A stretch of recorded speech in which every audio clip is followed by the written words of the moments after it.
was raised in church, and I grew up knowing that God was real. I got involved with some bad people. I made some very bad decisions in my life. I got involved in drugs. I got involved in alcohol, prostitution, all of that.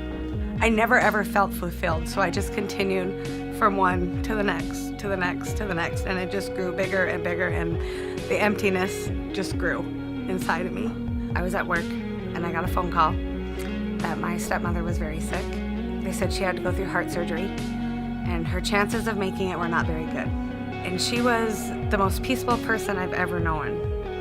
A doctor came up to her and told her she had a 15% chance of living, and she was okay with that because her God had this.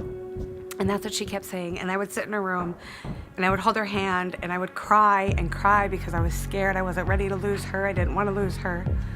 And she would look at me and smile and say, "It's okay, Jessie. God knows what he's doing."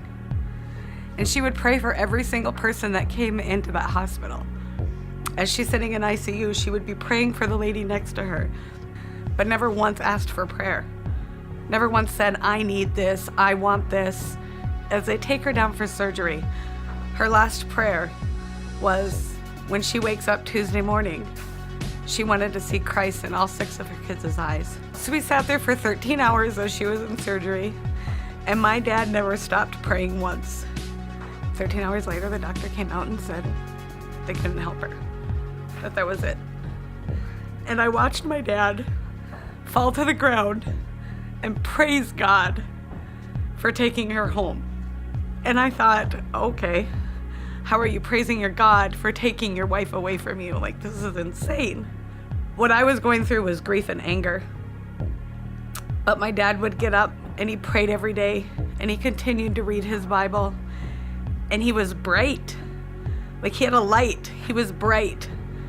And everything was about God. And everything was about, God will bring me through this. God will bring me through this.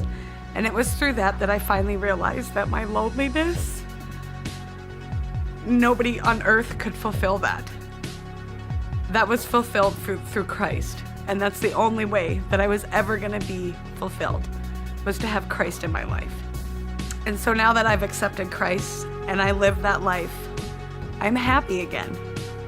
I can wake up and smile every day, but I have a God who's forgiving and who will walk beside me every day and every second of my life and pull me through things. That's what I pass on to my kids.